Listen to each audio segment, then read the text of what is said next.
It's the moment you've been waiting for. It's a conversation that must be had today and not tomorrow. Welcome to another episode of I'm Listening, I'm Ready with your host, Andrew E. Guy. Let's talk about it.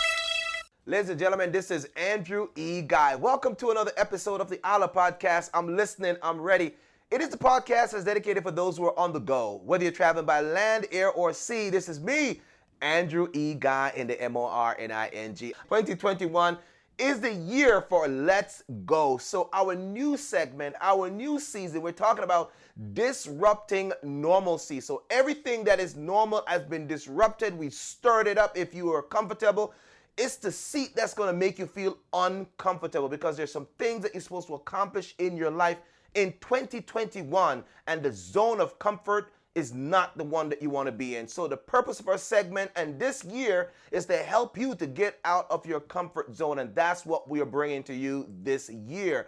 Because of this, we're bringing on some of the most exciting guests. We're bringing on some individual who are expert in their field. These guys and ladies could be managers, supervisors, business exec, or simply just those individuals that have something that's unique about them that they're using to transform their world and to impact other people. Today, my next guest, oh my goodness, we were just in the green room talking, and I'm telling you, it was almost as if we had a show in the green room. And so I know you're wondering, who is that? Well, who could this person be? Well, let me slow down and tell you, don't rush me now.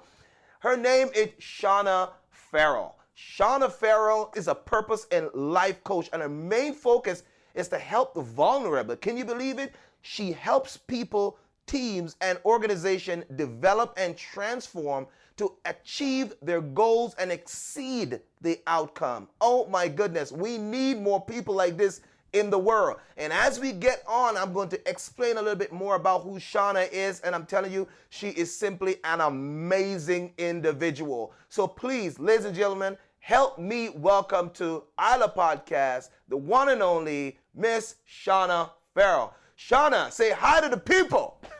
Hey, everybody. Good morning. Shana, I know, I mean, it's just crazy. My energy there just kind of went from 0 to 200. I can't help this thing, you understand? So you're going to have to forgive me in advance. You got it. How you doing, young lady? I'm doing wonderful. Awesome, Blessed. awesome. I'm very blessed. I love it, I love it, I love it. You know what, though? I love that you say that you're blessed, because a lot of people are blessed, but they haven't really tuned into it. They haven't spoken it. They haven't declared it. They haven't said that they're blessed. They haven't acknowledged it. So you're blessed. I'm blessed. You know what? Speaking of blessing, you know, what does that mean to be blessed anyway? When somebody said that you're blessed, what does that mean? What does that mean to you? I think it means that they are probably a very grateful individual. Yes, yes. And that they are very happy with sort of each present moment. Mm-hmm. Maybe that they're a little, they're more mindful. Yes. And at peace. Yes, But yes. peace is a big part of that. Yes. I love that you say present. The word present means that you're not waiting for it to come. You're not in today waiting to do it for tomorrow. You're not in today regretting what happened yesterday. Peace is a now thing. You know, gratitude is a now thing, because I could be thankful for what happened yesterday, and I have no clue about what's happening around me today. So love the way you put it. I know this conversation is going to be amazing. Now, Shana, you are the executive director of New Life Coaching and Consulting, LLC. And as a life coach, your purpose and heart-centered leadership coaching consultancy trainer, you're basically, your goal is really to help the vulnerable. Can you tell us a little bit about what you do and how you do what you do, and how do you find your passion in this? Sure. So in my business, New Life Coaching and Consulting, Mm-hmm. I really work in 3 different areas. I'm helping people figure out their purpose Yes. in life, which is really, there's 2 parts to that. It's helping people understand who they are, like a deeper self-awareness Mm-hmm. of who you are, like who you really are, your authentic self. Right. And then to kind of answer the question of now knowing yourself really well, why are you here? Wow. Meaning Love it. on this planet. So it's a very broad question. Yes. But I think when we know the answers to those questions, we can then be on a path that has a lot more meaning, Mm-hmm. and like like your work, Andrew, Yes. it add a lot more impact. You can make a big difference in the world. So it's the life coaching, helping people with things like their mindset, their beliefs, their identity. Right. That's huge. And as an NLP practitioner, which basically means that I'm helping people with their thoughts and their mindset, and to help them shift or transform them so that they can make different behaviors and have different actions. So I mean, life is tough and we get stuck sometimes. So I'm there to kind of help people get to a better place. So that's kind of the two pieces there. And then the heart-centered leadership, that's really developing future leaders. Wow. And I can work with youth in that as well, students of that nature, to help them understand what it means to be a heart-centered leader, which is really about, instead of living from your head, you're managing from your heart, and Right. there's sort of maybe more of a spiritual connection, more empathy, and more compassion Right. as a leader. And I think with where the world is at right now and where workplaces are at, I think being a heart-centered leader is it's really essential right now. But Shauna, you said so many important things, so many trigger words. I mean, Google called them keywords, but I like the phrase keywords because I think the key opens the door so we can actually see some things, right? And Sure. first, I'm gonna talk about the heart center, heart center. And when I think of the heart center, I wrote about this in my first book, in one of my books, The Anatomy of the Kingdom, that a lot of people, especially in America, because I went to school in the United States, went to Southern Arkansas University, and one of the concepts that I explain in the book is simply this, that, when the national anthem is going on, people grab their chest and they say, oh, put your hand over your heart. But this is not the heart you're talking about. This is not the heart that we're speaking of. That heart basically is only a 4-chamber pump, atrium and 2 ventricles. That's not what we're talking about. The real heart is the mind heart, the one that we know that it says, as a man thinketh in his heart, so is he. Because this thing down here, this pump doesn't think at all. It is only 4 chambers, and it only pumps the oxygen and the nutrients via the blood so it can get to the tissues that are not sitting down, the ones that are working. So therefore, that's the difference between the pump versus the heart. And heart-centered mean that as a man or woman thinketh, so they are. That means if I have the right mindset towards the people that I'm dealing with from a leadership perspective, because that's what I talk about when I do corporate leadership. If you have the right mindset, what your mind is set on, then you will treat people not good, not better, not the best. You will treat them right. You see what I mean? Because good, better, and best can always change, right? But if you treat people right, they would love to work for you and they want to serve in your organization for years to come. Shana, this conversation is off to a great start, an excellent start. I love what you're talking about, love your passion. Now, Shana, in our conversation in the green room, we're talking about CASA, and before we get to CASA, I want to kind of help the viewers understand what NLP is. NLP is neuro-linguistic practitioner, right? Is that what we're talking about? And as we look at it, if we break the word down, Yeah, neuro is the science, right, of how the brain works, but linguistic is talking about language, right? And up here, right? Up here and here. So everything is about above the shoulder.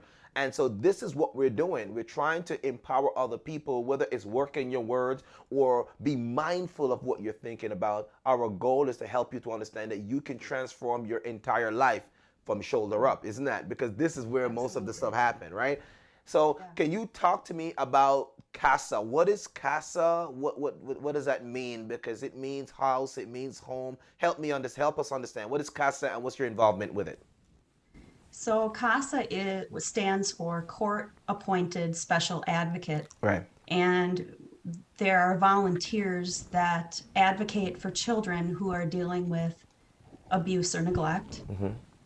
And the end goal is really to find a forever home for these kids, in a great environment, in an environment that's where they're going to thrive, Right.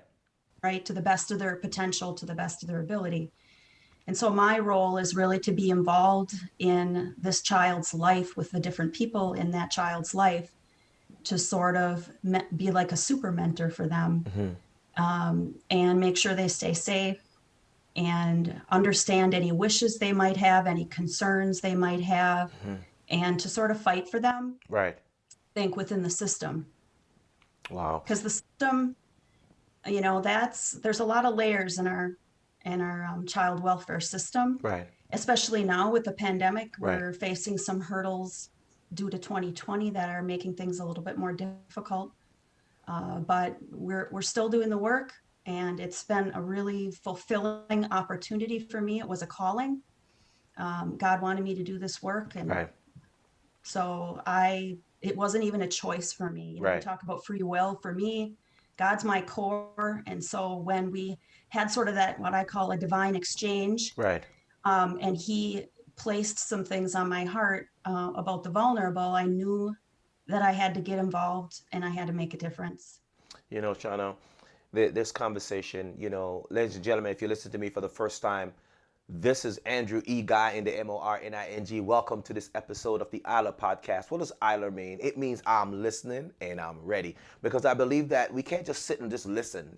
We got to listen, and then when we get the information that we need and our eyes have been opened, we have to take the necessary steps to change and transform our life. So I'm listening and I'm ready. And you need to be saying that every single day. I am listening to the right things and I'm ready to make the right change. I'm listening to the right people and I have to make the right change. I have to make the right connection. I'm listening and I'm ready. I am speaking with none other than my good friend, Miss Shana Farrell. And she's talking about working with youth and working with the vulnerable and really helping them through this process to find a forever home. Now, Shana, when we talk about forever home, can you help our guests understand or help our audience understand what is a forever home? What does it look like? And what are some of the challenges? I know COVID has thrown a curveball to many of the health practitioner or in various different arenas, everyone, so to speak, globally.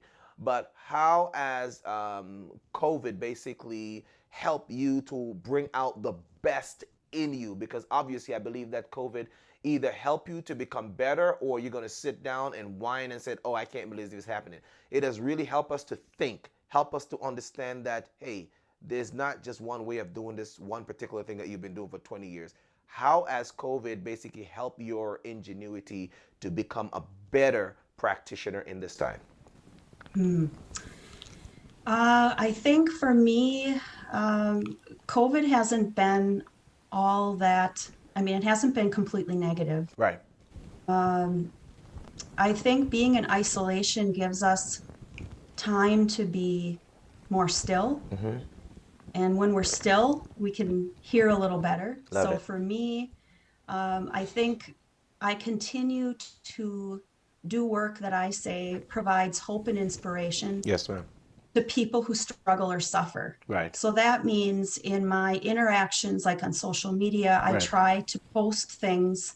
I post an affirmation on Facebook every morning, but many of them are I am statements. They're affirmations to help people get to a more positive identity. Right. And it's really powerful work when you are programming your mind, meaning your consciousness, to think in these very positive ways. And so I am listening every day when I do these posts, and I sort of choose ones that I think, being whatever's going on in the world, I try to make them relevant Yeah. to the situation to help people to get to a better place. So Right.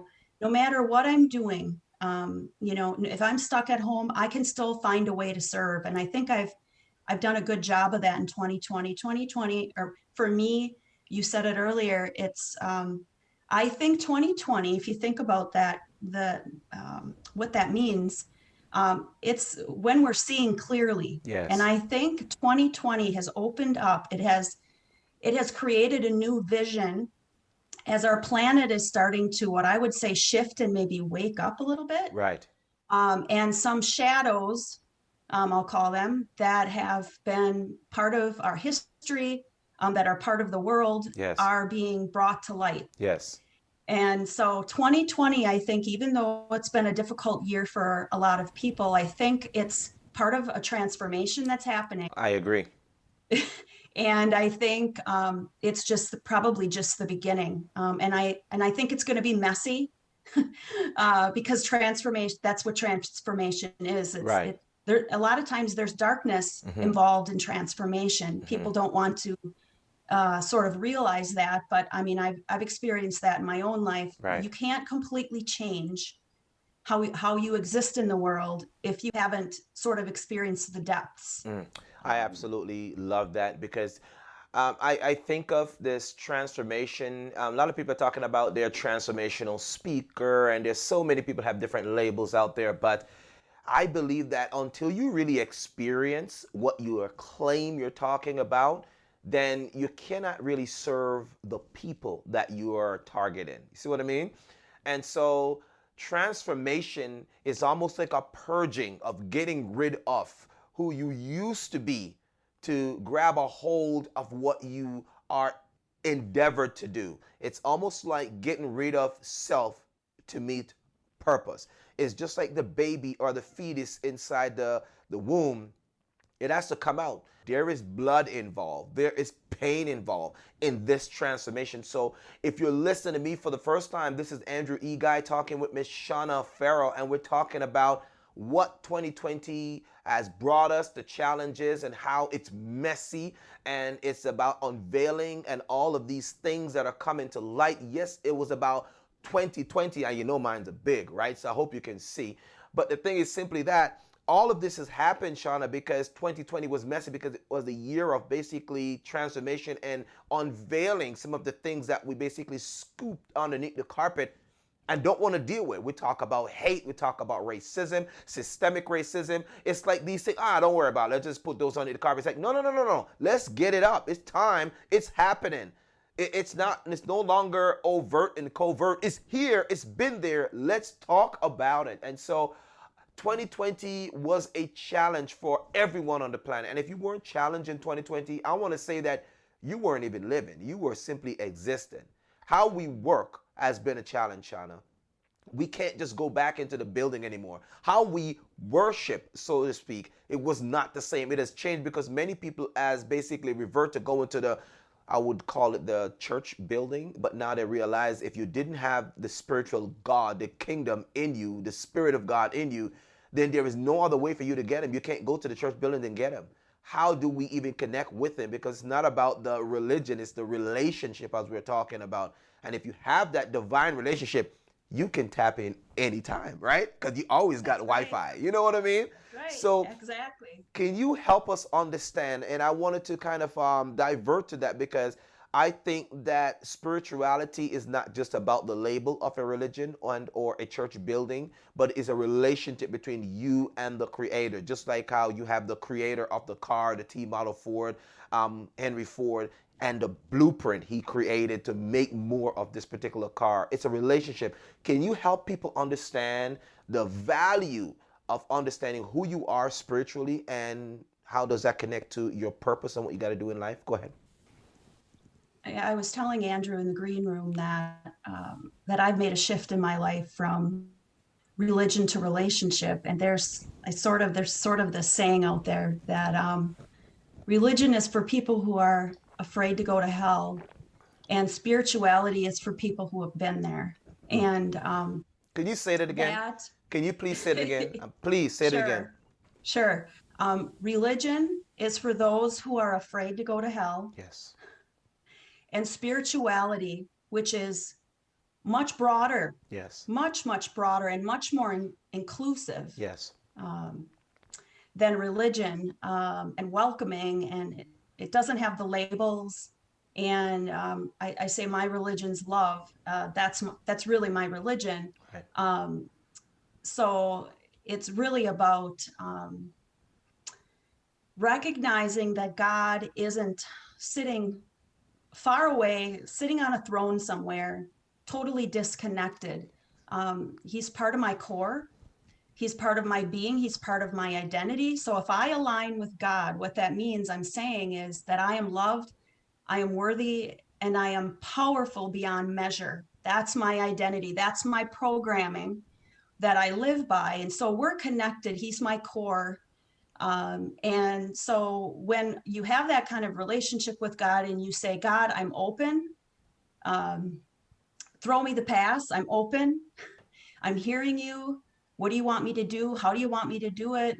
I've been fortunate that God has been able to speak to me, not so much in a voice, but through my senses and some what I refer to as sort of supernatural ways. Yes. I've been able to work through what he wants me to do. So my God is an intervening God.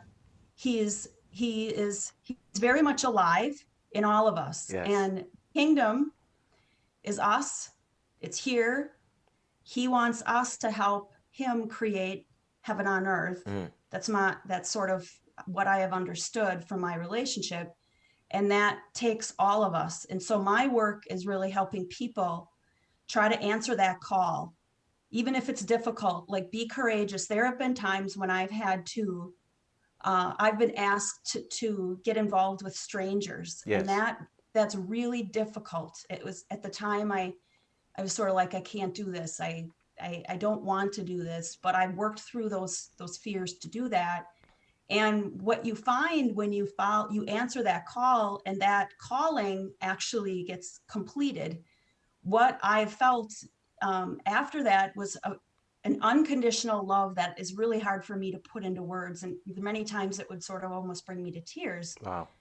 And so to me, miracles are normal. Yes. For me, that's normal. And that's the world that I live in. And people who are like me, who are, I would say, spiritually sensitive, and have some things going on that they don't understand, I'm trying to help them through that process. Right. To answer that call and do that work in the world, so that whatever God wants us to do, I'm that channel, and I can do that for him. And it's been one of the most rewarding things I think that I've done, is to do this work, even outside of my, what I would say a paycheck job or the business, that it's the day-to-day little nudges, shoulder taps, I call them sometimes. Sometimes it starts sort of as this whisper. And when I look back at my life, I can think of so many times when God has protected me. He's warned me. I've had some knowings in my life that are unexplainable. I can think of one when I was 12 years old. And typically when I have sort of these exchanges or this connection, I typically remember where I am at that time. Yes. I mean, it's almost like time stops when I have these exchanges. And so I remember I was in my bedroom, and I was 12 years old, and I had this knowing. It just sort of felt like preparation. Yes. And what I understood was that you will be married, and you're going to have 2 daughters. Yes. And I was 12. And I think, sometimes we think, there's free will and there's this plan, or there could be this plan. Right. I have seen both. Yes. I both have sort of intersected in my life in a variety of different ways. And I think God already knows how we're going to, in some cases, how it's going to work out, or he already knows what we're going to say, what we're going to do. And so trying to sort of decipher what he wants and then following through is one of the things that brings a lot of joy and abundance into my life, to be able to follow through on those kinds of requests. And it's really life-changing. And I think why it's life-changing sometimes is because I get the chance to experience what their reaction is, whether it's I am giving them flowers, or I am sharing something that I think they need to hear. And, whether it's providing peace or closure. Right.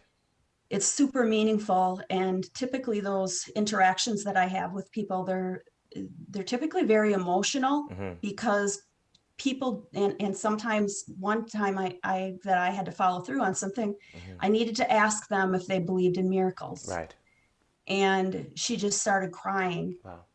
And it's like she knew it, what I was able, how I was able to work with her changed her, her husband, and her entire family. They had gotten faith back that they had lost through a really difficult situation. And so it's those kinds of things that I guess change us. Yes.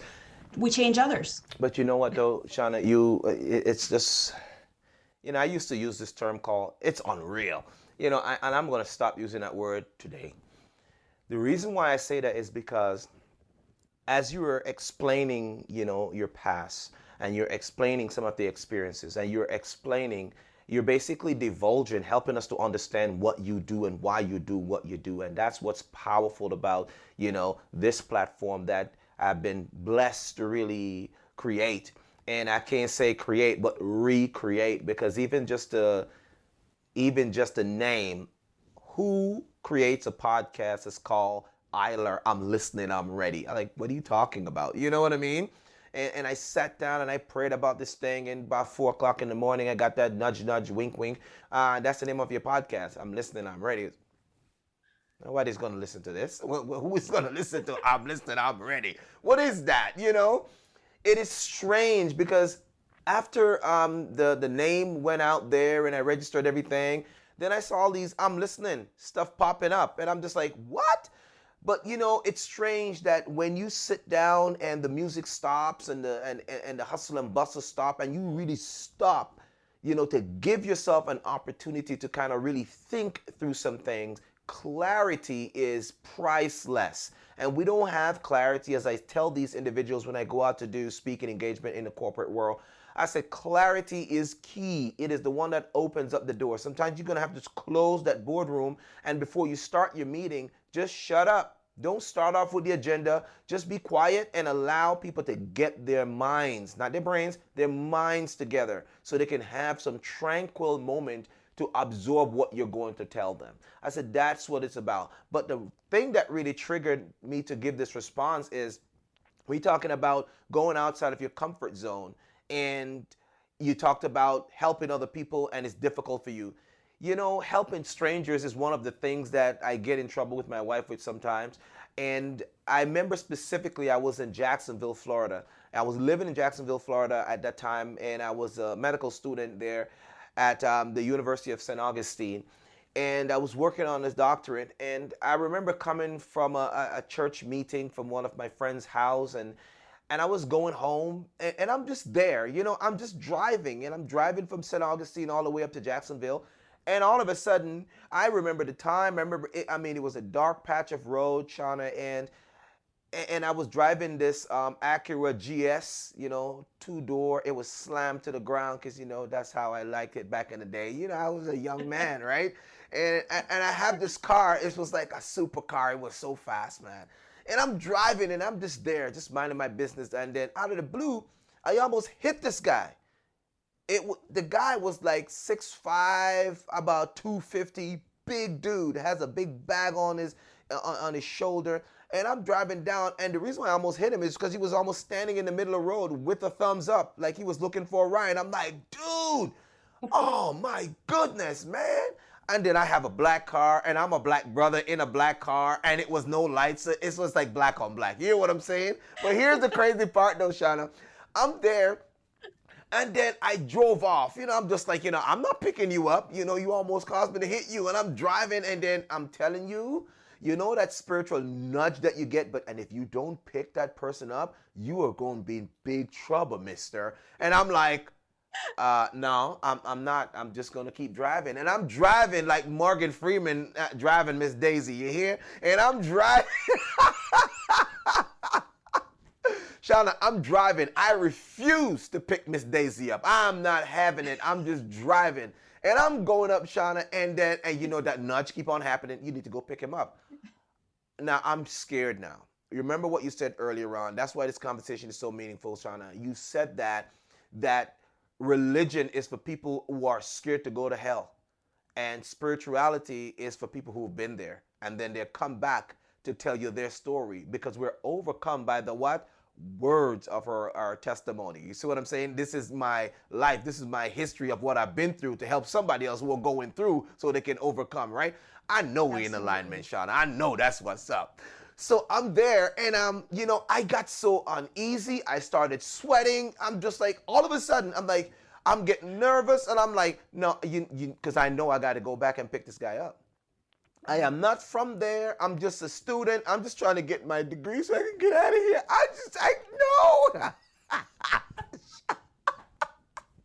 No. Shana, I'm telling you, as I'm talking to you right now, the force, the spirit just came over me, and I could not. I had to stop the car, turn around on Highway 82 going north all the way up to Jacksonville, and turn back and go, and I'm just like, I can't do this. I got a wife, I got a brand new son you gave me, and I'm about to go get killed.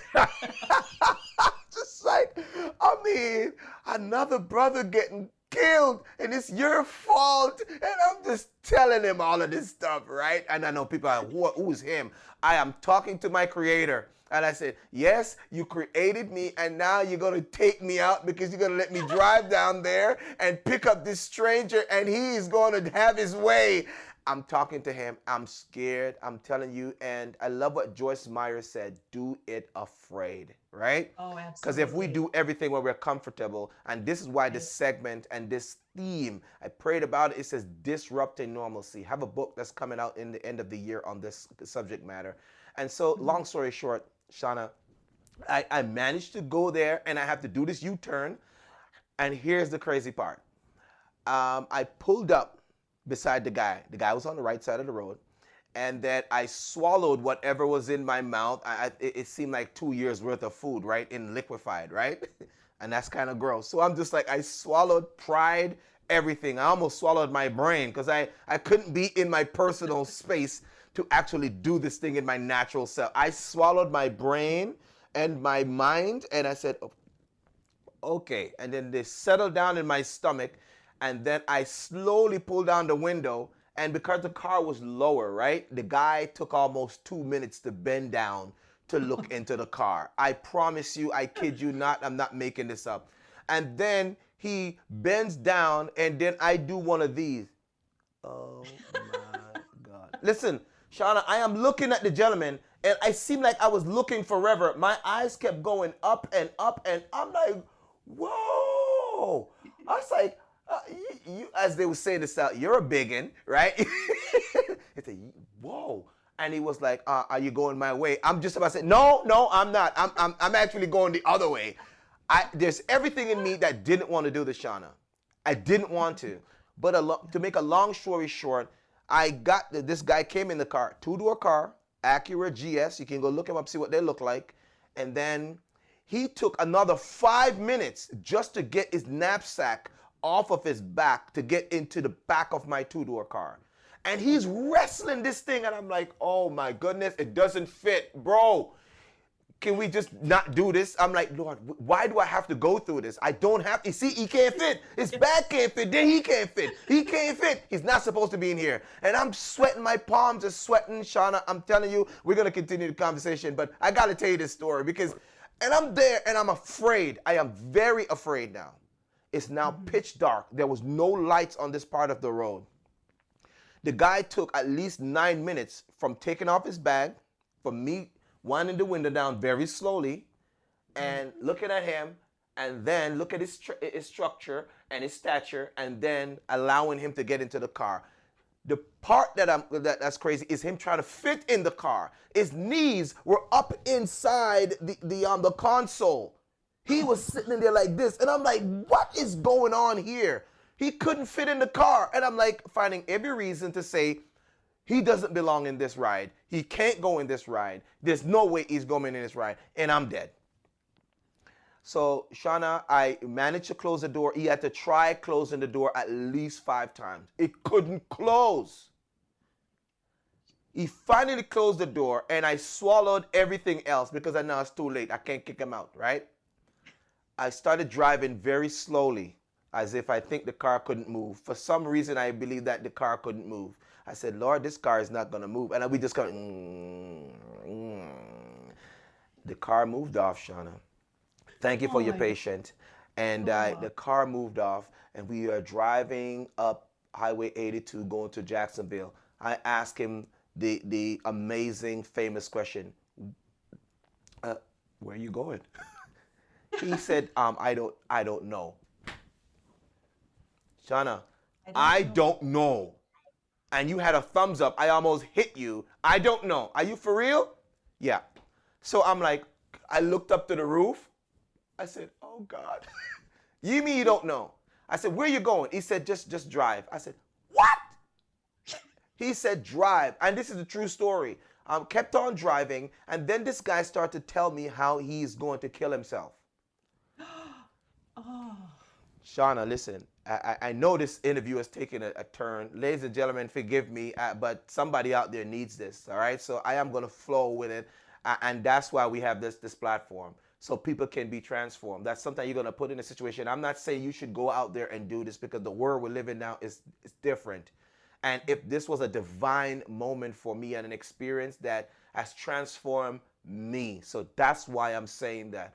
And so the purpose of this is to help you, just to kind of help you to understand that you don't have to go in and pick up somebody off the street, but the person that you need to pick up off the street is your mind from where you've been. Pick up yourself that's been on this terrain, traveling in no man's or no woman's land without a purpose. Pick up yourself, find your purpose like a knapsack. Put it on, put it in you, and use it to transform your life. Find a direction, whether you're going north or south. Know where you're going, know who you are, or what you're going there to get done, and get up and do it. And that's what we're really trying to say. That's what myself and Shana is trying to get you to understand. And so, Shana, this guy's in the car. He started telling me that he's going to commit suicide. And then he said to me, he said specifically that by the time they get this letter, I will be dead. Because they wrote a letter and sent it off to his wife and to his son at the time and stuff. And this is a guy that used to be, wealthy. And he said he had a house, had a family, everything. And then stuff didn't work out. Said the wife didn't love him anymore. And he just kind of left to come down here. And he was just telling me about his story. And then after that, I started thinking, how we do as believers. Oh, well, the Pharisee that says, I'm so glad when they went into the temple to pray. He said, I'm so glad I'm not like that man over there, And that's what we do. That's the religious people. I'm so glad I'm not like him. And then the real people, the spiritual people who are connected by relationship, they drop down on their knee, they fall on their belly, and they said, oh, have mercy on me, a sinner. You know what I mean? And I'm in the car, and I said, oh my goodness, God, you've given me this car, because I didn't have the money to get a car to go to school anyhow. Help me to use it to be a blessing to people. I forget what I was saying. I felt so bad. Tears started coming down my face when I hear this man's story. And then he tells me that, he said, why are you crying? And I said, I don't know, 'cause today could be my last day, right? And I tell him, I said, I don't know what's going to happen now. I've heard stories of people. And before I went down to school to the U.S., my friend and I were discussing about how this brother was tied to a truck and he was dragged and he was killed. He was a black man. And all of these thoughts are going through my head now. So I'm shaking. I'm at the wheel shaking. And then the guy was like, man, just drop me at Jacksonville. I said, okay, fine, no problem. And after he told me all about his story and how he was broken and he's a big dude, and he started crying. I started crying. And then I reached out and I held his hand. And we're driving down the highway hand in hand. Now, this is very crazy, all right? This is like, I said, what? So I'm holding this dude's hand, and the other hand is on the steering wheel. And I'm like, what are you doing, dude? What? And my hand looked like, his hand was like 3 of mine.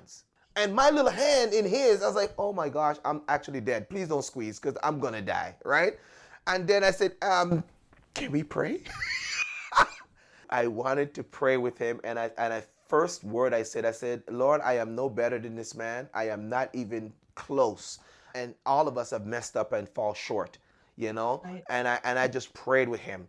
And then he just started breaking down. He said, you know, why would you do this? Why would you pick me up? Not many people do this kind of stuff. People will drive and pass me. Look at me. Why would you do this? Mm-hmm. And then I am driving up the street, and I haven't been to that area in Jacksonville. And then he said, hey, here, this is where I'm going. All of a sudden, out of the blue, after I finished praying for him, he just, okay, here's my exit. Now he knows where he wants to go. I'm like, oh, really? You know, so all of a sudden I'm now frustrated. Here's the deal. We were driving what seemed like was about 5 hours. It seemed like it. I picked this man up at 11 o'clock. You know when I got home? 1:30. We were driving. We didn't stop. We were driving all this time. From 11 until about 1 o'clock, we were driving. It only took me 30 minutes to get to Jacksonville from where I was. We were driving. I never stopped. It was like I was in trance.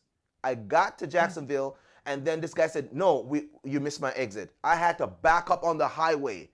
This is the crazy stuff that was happening. I said, I can't believe I'm doing this. And so it was like a supernatural thing that was happening. I backed up on the highway. Cars were coming. I had no fear for my life at the time. I didn't know what I was doing. I just knew I had to do it. I backed up and then got off on the exit, dropped him off at a Burger King. He said, right here. And you know what? I reached into the glove compartment and I had a one Bible, little small Gideon Bible, and then I gave it to him. After I gave him the Bible, you know what happened? By the time I gave him the Bible and then I turned to close the glove compartment, I looked up, there was no man. This is a 6'5" guy, about 250 pounds, with a knapsack that took him almost 10 minutes to get in my car, disappeared in 10 years, just like that. Boom. I said, no way this is happening. I've never seen him again, just like that. By the time I closed the glove compartment, he disappeared. Wow. I never forget. I can tell you line by line how that experience happened. And to this day, I mean, if you're out there, man, and if you listen to this and you're ready, I mean, you can reach out or something, because I hope you didn't really do what you had to do, but I really like to think it's a divine moment. I've been telling people that this could have been an angel that came to visit me, and that was the experience. It was unreal. Oh, Shana, I know our conversation have taken our road to the left or to the right, or it's just going up, but that's what happened. And when you said sometimes we got to step out and do some things that make us feel uncomfortable, that's what came to my mind. And so thank you so much for your patience. And it's the business that we're in, you know? Yeah. And I think there's a lot of people out there who are, especially probably the two newest generations, right, who are really struggling with religion right now. Yes. And I think part of my message is to let them know that God is that knowing. Yes. He's that knowing part of you. Sometimes I'll get like, it's sort of like a flutter or a fizz or yes. It's hard to describe, like a warm fuzzy or something. It comes over me, and I know what I'm dealing with. And I know that what I'm going to do next there's some real impact there, right? Some divine impact. Yes. And to let the younger generations know that God's connected to you. You just have to make that connection to him. Right. To acknowledge him and involve him and talk to him. Yes. When you're alone, connect with him, and whatever you consider God to be in your life, if it's something that brings you great joy, I say that's like God. Mm-hmm. If you love spending time in nature, that's God. Mm-hmm. I mean, he's every drop of dew. He's all. He's every blade of grass. Mm-hmm. So he's all around. Yes. You just have to, recognize him in the awe of your daily existence. Oh, and man. I think the more you find ways to do that and make that connection, the more he will reciprocate. And so I'm really there just as sort of a middle person to help with, how can I help you answer that call and do that difficult thing that you need to do. And you know what, if you don't do these things from the example you shared, if you don't do them, because I've experienced this, you don't have peace. Yes, you don't. If I let it go for another day, I will wake up in the morning and it's like on my shoulders. And the way I get information sometimes is I'll get it in the form of a dream. And so I know I mean, you start to think, oh, maybe I'm going crazy. No, it's just that, we're dealing with a supernatural God, Yes. and he doesn't work inside of a box. I Yes. think as a society, we put sort of God in this box, and we've said, this is where you are, Mm-hmm. and this is how you operate. Mm-hmm. And from my existence, ever since I was 12 years old, and what I've experienced with him throughout my life, is it's all outside of that box Right. We put him in the that box he's and trying take to him get our out attention. when we Yeah, want him. Oh, come out now, Jack in exactly. the box, God in the box. Yeah. And that's what we do. It's just, it's unreal. Sorry. It's real, that Yeah. we would do that sometimes. But the thing is that it's because of that religion, we're labeled and say we should think like this. Oh, this is what Christians do. This is what the Buddhists do. This is what the Muslims do. It's what we do. All of these are labels. And I've told them in the book, The Anatomy of the Kingdom, I say we need to rip those labels off. But when you came into the world, you did not have a label on you. You got what we call a 139.14. That's what you got, fearfully and wonderfully made, and marvelous were his work. And I love the verse that he said to Moses. He said, when Moses said, well, what should I tell him? Well, what should I tell him? Who sent me? Who sent me? He said, I am that I am. I said, what is the that? So I am that. What's the that? The that is the earth declares his glory. Every time you look around, he is that. He is the beautiful sun. He is the trees dancing back and forth. He is love. And he does this because he loves us so we can enjoy his creation. He is that. He is that amazing. He is that great. He's that outstanding. And whatever word you can find to describe him, he is that I am. He is that, my friend. So that solves your problem about who is God. He is that. Okay? Yes. You can touch, feel, you can interact, you can get on the internet, but the only difference is that people use the that for the wrong reason. They use the creation and the ingenuity and the innovations that man have created, been blessed to create, and they use it for the wrong, for the negative. So you're going to say, oh, Andrew, he is that. Yes, he is all of that. But men, because of the choices, have used it to go down the wrong path. So don't get it twisted, straighten it out. All right? He is that. But we are his hands and feet in the earth. Oh my goodness, I'm telling you, I feel disrupted. I know the 2021, we are disrupting everything that you thought was normal, all the way from your physical to the spiritual. I am talking about the supernatural conversation that we're going to be having. I'm hanging out with my good friend here, Shana Farrell. Let me tell you a little bit more about Shana. I mean, we have been talking it up. There's got to be a part 2 to this. This conversation is so rich, it's thick. So Shana holds a Bachelor's of Arts in Professional Communication from Ilir College and a Master's of Science degree in Management and Organizational Behavior from Silver Lake College. Shana is a certified life purpose coach through Life Design Center at the University of North Carolina in Greensboro. She also holds a certification in life coaching and a master practitioner in neuro-linguistic programming, NLP by short, through the ILIRP Center in California. Her years of work advocating for the abused and neglected children as a CASA. And so because of all of this, her work in hospice, right, and bereavement were catalysts in her meaningful work journey to fully realizing her purpose and potential. Now, I've given you a mouthful, but this does not do diligence or justice to the individual I'm talking about. This is just a paper version. The paper version does not tell you how powerful, how insightful, how much knowledge and wisdom this woman has. You need to go and look her up. Listen, Shana, where can they find you? Can you please tell them where they can find you? Because the world needs what you do. Please tell them where to find you. I'm going to put you on the big screen, blow you up. Please tell them where to find you. Go. Sure. Basically, I'm on LinkedIn. I know Andrew and we connected on LinkedIn. So you can find me on LinkedIn. You can find me on Facebook in a couple different ways. I've got a personal profile. And then I also have a business page. there as well. But the place I'm going to send you now, it's my website, and it's www.livewithnewlife.com. That's my web address, and that will give information on everything about me, my why, work that I'm doing, new projects I'm working on. There's one I could probably take a second to mention. I was called to take the purpose work that I do and to design a faith-based purpose class for, it's great for youth and adults.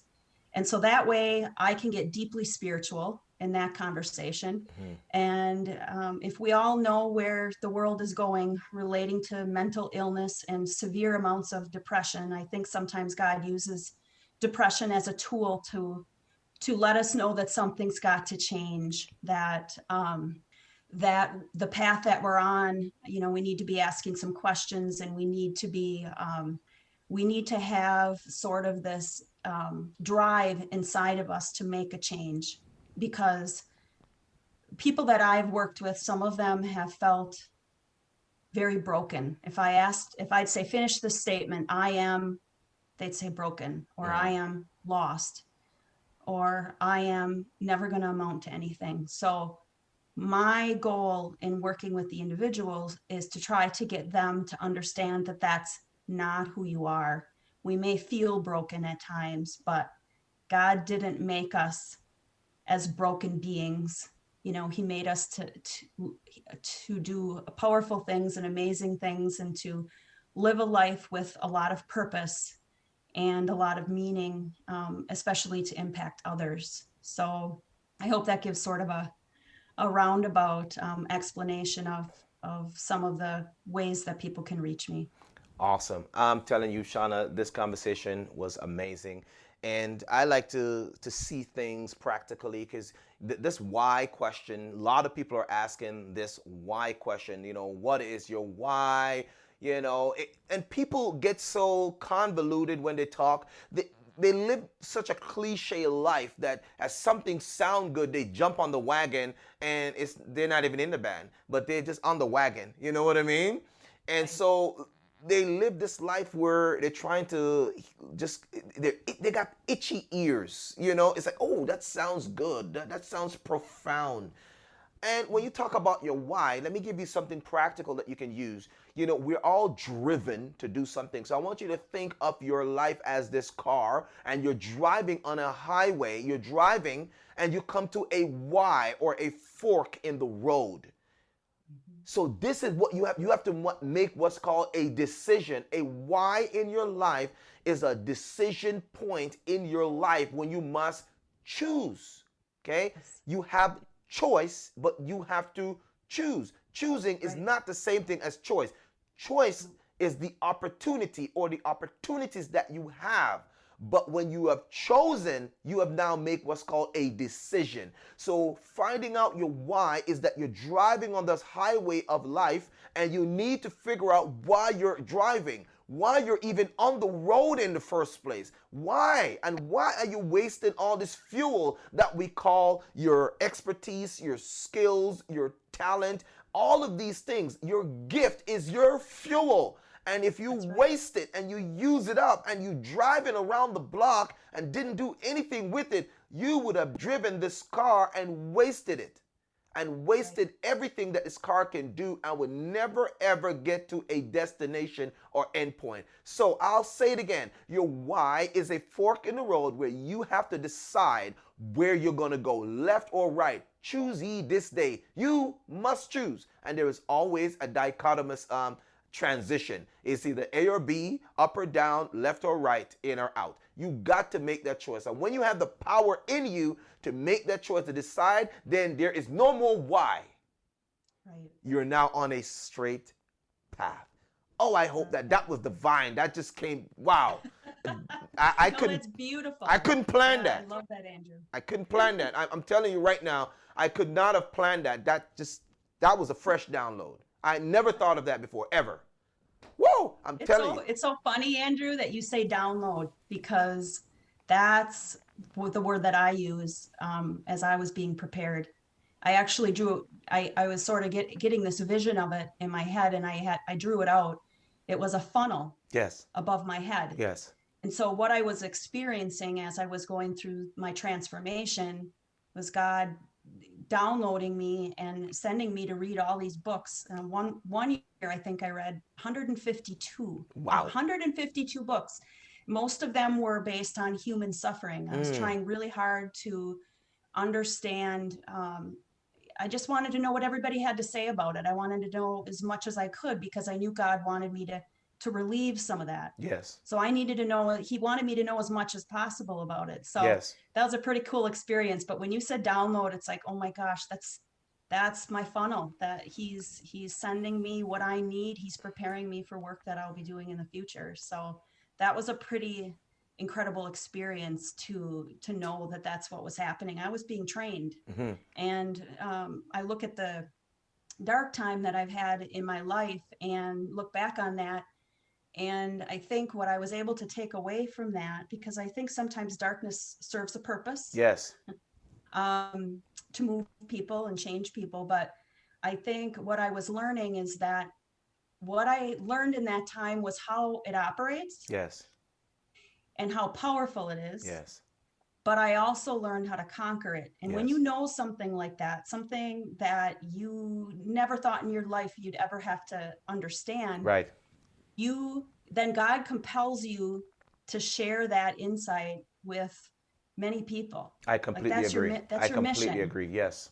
Yeah, Yes. absolutely. So, yeah, I think we were born for a time such as this, I right? completely You agree and I, that there are a lot you of and Esthers I. out there. We Yep, are one of them. absolutely. Absolutely. So We are one this of is them. so much fun. I appreciate the discussion. Oh yeah, I'm telling you, this discussion is something that have to be had, because I think that we become so driven about, oh, this is how the show is supposed to go. This is the platform. This is how the layout is. But before we began, we had a word of prayer, and we just wanted, God to have His way. And basically, I know that this recording is going to help a lot of people because there's a lot of people that are hurting out there. Lots of people are hurting out there. I'm working on registering a not-for-profit right now based on the same thing that we're talking about. It's just unreal. I mean, no, it is for real. That I'm programming myself to, right, to make sure I'm using the right words, because I keep saying, oh, it's unreal. No, it's for real. And I've had this discussion with my wife and my boys and stuff like that, and we're talking about people that are hurting. How do we reach those people? And here is the premise of this thing, Shana, that you know we are good, we are amazing when we are okay. Not okay with the world, when we're okay with Right. ourselves. It's almost like this big, powerful lion, and he has a thicket in his paw. It doesn't matter how big and strong that lion is, the big roar just disappear. And the big roar would be that person's potential. That big roar, that big bite would be that their tenacity to overcome, their resilience to overcome anything that's thrown at them. That's what the size of the lion, that monstrosity is basically is the force that's in you. But a little Absolutely. thicket in the Wow. paw will Another cripple. synchronicity here, Andrew, Yes, it because will cripple the that. lion has been a big part of my life. I mean, that image has been a big part of my life as Yes, well. So that's yes. very, wow, we are connected. I know that It's just, we're it's not so we're much. more than connected. We're in alignment. We're in alignment, and that's kind of what I'm getting right now. Because the thing is that a lot of times we meet all these different people on social media, but you don't want to just have a bunch of contacts. This is not the year to go collecting contacts. You got to be Mhm. purposeful on the people that you connect with, because the people who you give your ears to really kind of direct where you go. And that's why Mhm. I'm listening, and who you listen to will help to determine if you're ready for the next step. And I just want to get people to understand that don't just connect on social media, but have an understanding and a purpose for your life so you can know who you're connecting with. And if you connect with somebody and it doesn't seem like it's the right fit, it's okay to disconnect. You know what I mean? And move Mhm. forward. So make Oh sure yeah. you're using that as an example. And Shauna, you said you read all these books, but I believe that when the creator who created you, is getting you ready for something. He said, according to 2 Timothy 2:15, he said, study to show thyself approved, a workmanship that rightly divides the word of truth. You know what I mean? And what does that That's mean? beautiful. When somebody says, oh, well, who are you to counsel so and so? I've studied. I'm Yep, approved. Maybe not by you. I've been prepared. You see what I'm saying? absolutely.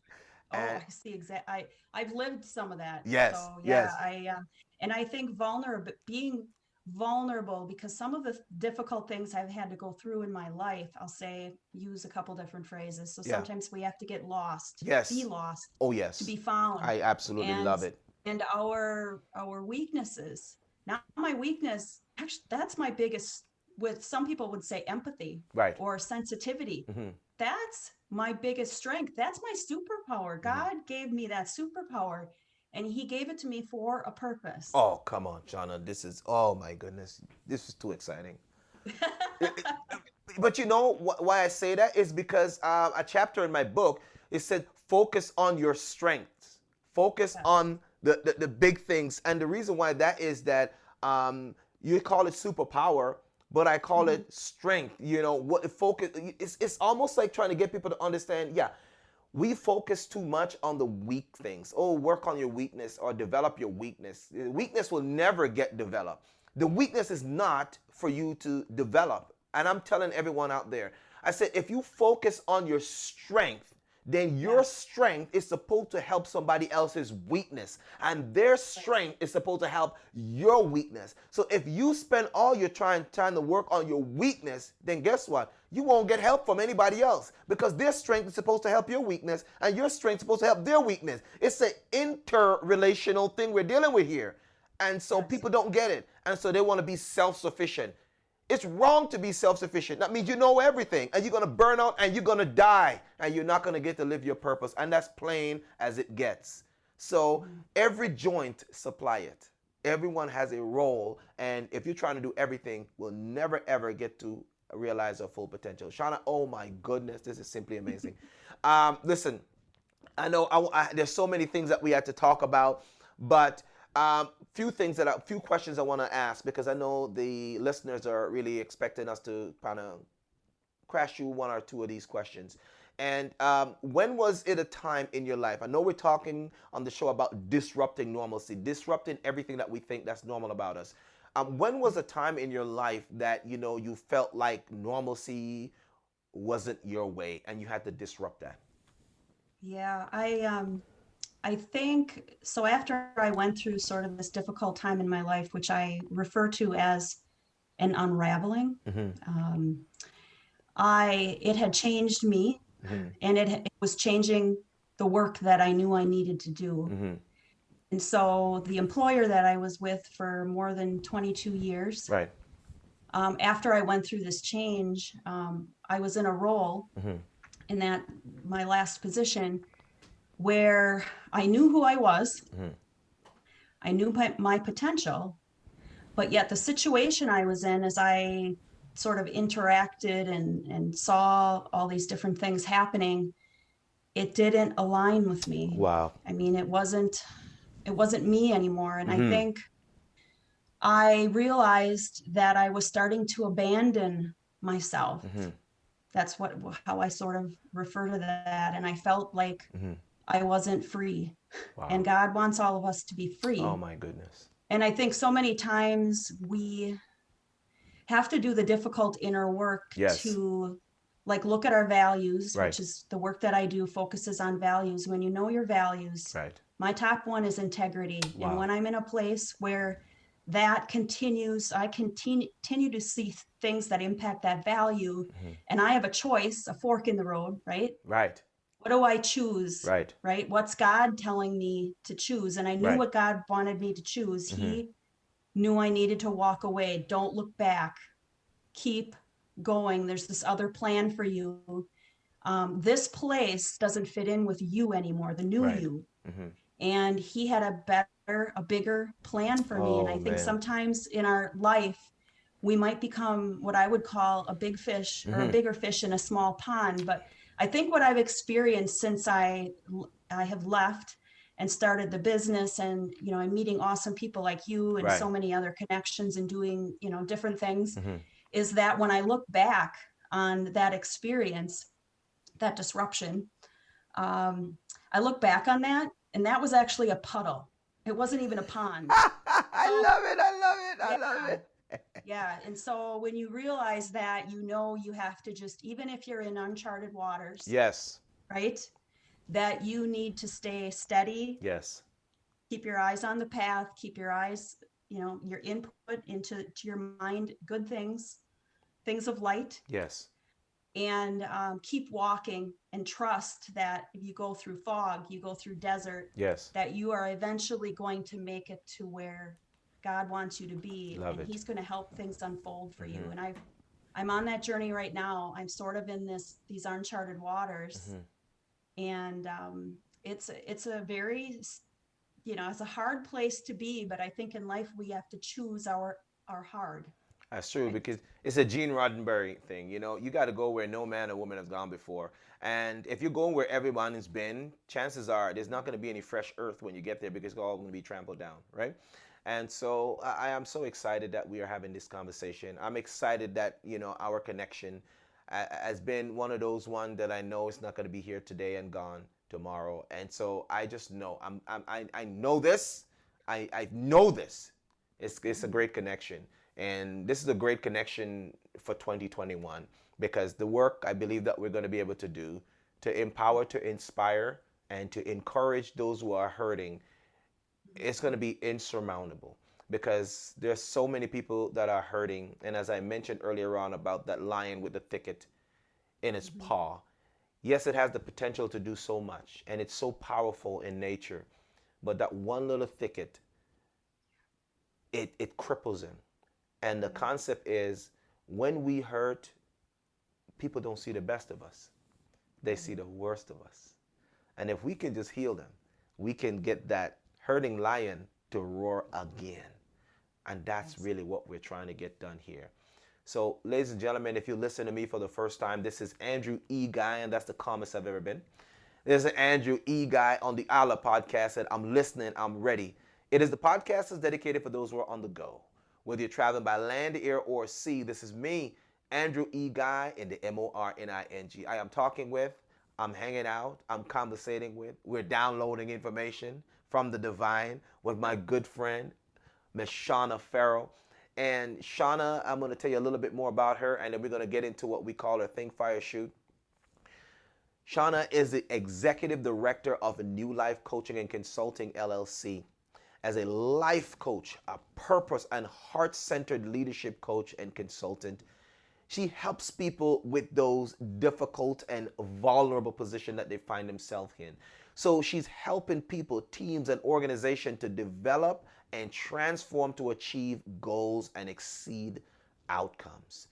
If you have a goal that you've already achieved, she can help you exceed that. If you're an organization that struggle with people skills and or rapid turnover because you don't have those individuals that you can count on who are not committed, then I need you to reach out to Shana, and I'm gonna get her to give you her information when we finish with this conversation. It's going to be posted inside the description below, so you can actually get there and you can find it and you can use it to find out and explore some of the things that this amazing young lady is doing. And so we don't just have our guests by accident.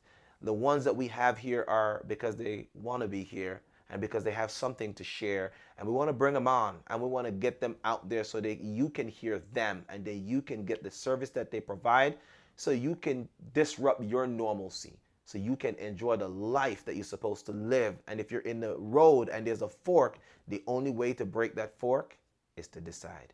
You got a choice. All right. So Shana, right now what I'm going to do is I'm going to give you the opportunity to say your name, and then you're going to tell them a brief, probably like a quick, short 15-second about what you do, and then we're going to get ready for Think, Fire, Shoot. Are you ready? Now, the Think, Fire, Shoot is the hot seat. I got to tell you, young lady, it's the hot seat. And we turn on the stove, and then the questions are very difficult. You got exactly 15 seconds to answer these questions. You got 1 minute, 4 question. Ooh, it's the seat that nobody wants to be on, okay? All the other guests, I know them sweating. Woo! Let me wipe my face because I'm even sweating too. Lord help me. It's about to happen. And so Think, Fire, Shoot is the most fun that we have on the show when we put people on the hot seat and we just ask them 4 questions. It's 4 questions seem like forever, okay? It could be a word. It could be a phrase. It's just think, fire, shoot. All right. So, ladies and gentlemen, I'm going to introduce to you Miss Shana Farrell, and she's going to tell you who she is and where you can find her. And then that's her commitment for Think, Fire, Shoot. All right. Okay. Ladies and gentlemen, Miss Shana Farrell, tell them what you do. Sure. I'm Shana Farrell, and I am the owner of New Life Coaching and Consulting. And I am a life purpose, life and heart-centered leadership coach, consultant, and trainer. And I work with individuals, organizations, teams, our community, helping others who struggle or suffer, or helping organizations and people transform. I can be reached at either my website, which is www.livewithnewlife.com. I can also be found on LinkedIn as well as Facebook. And I have a Facebook business page as well. All right, ladies and gentlemen, that there was Miss Shana Farrell as we get ready for Think, Fire, and Shoot. Are you ready? Are you ready? Are you ready? All right, let's go. All right, Shana, the first question. Let me get the time on the clock there. Ready. All right, there we go. All right, the first question is simply this. People say, who am I? What do you tell them? Go. I tell them I am loved, worthy, and powerful beyond measure. 6.2 seconds. Woo! Let me turn up the stove. All right, I like it. Now, here's a quote that I want you to give your thought on. And the quote is simply this. It's a quote that's coming up in my upcoming book. But I asked my guests because I want to find out what their mindset is on this particular quote, where they are in their life and their thinking process, right? So the quote is this: on the highway of life, many people spend their time looking in the rearview mirror. Instead of looking through the windshield on the highway of living. On the highway of life, most people spend their time looking in the rearview mirror. But on the highway of living, they should be focusing on the windshield. What say she? Go. Really, the only moment that we have any kind of power or control over is the present moment. So I just think it's critical for us to always try to stay in the present moment and to think very little of the past, because we're not there anymore. And the future, we're not going there, but we have control over where we are right now, and to stay focused on that. 16.79 seconds, ladies and gentlemen. You know she's gone over. You know what I mean, right? This is more than 15 seconds. So we're going to subtract that from the future appearance that she's going to be making. So that's a deposit. Okay. I love it. I was waiting for the buzzer, Andrew. Oh, okay. For the eject. You know we're going to have to put... No, we didn't want to give the buzzer. The reason why that is, Shana, because, you know, I want you to give people that, you know, it's spontaneous, it's a download, and they're getting it. I didn't want to interrupt it. So however long it took you, that's the time that we're going to subtract. All right? Here we go. Okay. All right. So that was question number 3. All right, so ladies and gentlemen, this is the last question that we're going to ask, all right? So, Shana, are you ready? Ready. All right, here we go. So the question is this, or a series of words. It's called past, present, failure, setbacks, set up, comeback. Who am I? Go. Wow. I would say that I am not a failure. I'm never a failure if I learn, and I'm never a failure if I get back up. If there's learning involved and you're getting back up, you're not a failure. And besides that, we're not our failure and we're not our successes either. That's not who we are. All right, ladies and gentlemen, you know she way over. But you know what? This is good. You know what that means? That means she has many more appearances to come. You understand what I'm saying? That means she got so much to say that we definitely going to have to bring her back. That's exactly what that simply means. That's a sign. That's a sign. Ladies and gentlemen, I am so excited. We had such an amazing conversation. I know this one was a little extended, but what we will do, we'll just break it up into separate sections, and so we can give it to you. As I know, nowadays people don't want to... They're short. The attention span is really short, so we'll break it up. But the conversation was simply delightful.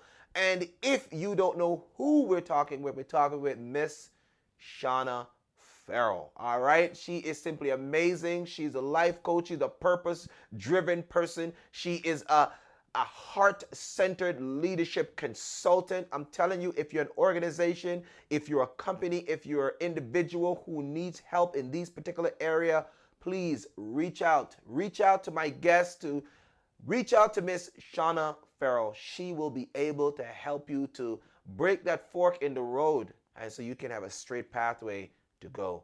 Ladies and gentlemen, it's been a slice. It's been fun, and I'm going to give her the last word. Thank you so much for joining us on this episode of the ILIR-Podcast. I'm listening. I'm ready with your host in the morning, Andrew E. Guy. So, Shana, I'm going to give you the last word, and I'm going to let you close us out. Ready and go. Thanks so much, Andrew. I really appreciated our conversation. Anytime I can have a deep conversation, I think, about things that really matter, it's always incredible. And so I appreciate the opportunity, and I look forward to connecting with anyone who either needs help yourself, or you know people or organizations that need help. I'm happy to help. So God bless everyone. All right, ladies and gentlemen, that's our time on the ILIR-Podcast. I'm Andrew E. Guy in the MORNING. You take care of yourself and have yourself what we call a fantastic day. Until next time, remember what we always say, keep listening, live ready, talk soon. Until next time, keep listening, live ready, talk soon.